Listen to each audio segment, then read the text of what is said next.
ya somete sample el Culianan Police Station y Bureau of Customs con el Philippine Drug Enforcement Agency or PIDEA para man-examine si cosa gayot el laman del 6 sospechoso mga sako junto na mga konfiskaw sako de asukar durante el inventario del mga konfiskaw smuggled asukar.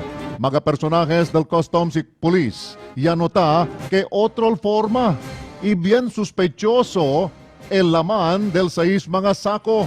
Ta sospecha sila que no vaya droga el contenido de este 6 sako. Asigun con el jefe del Culianan Police Station, Police Chief Superintendent Odigo Inspector Elmer Solon. Esperanzao ay asesale el resulta el PIDEA na mas temprano tiempo si cosa gayot el laman del 6 sako de azúcar que tamira sila do forma illegal droga el laman.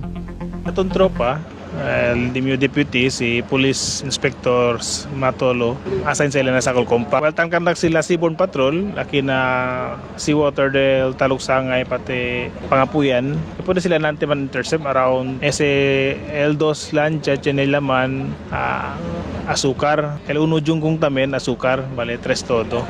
So, yan, check ya sila, el onde estaba, el mga cargamento, el papeles, may kanila cosa na dali presenta. So masapi kinataluksangay per yan ko kita kun mamlilibet nunyo si pwede na ki temporary mandak while ta check pa kita el. Thank you for watching this video. Like us on Facebook for more news update. eMedia Mo official Facebook page. Follow us on Twitter at eMedia Mo. Watch us live through our website www.emediamo.tv.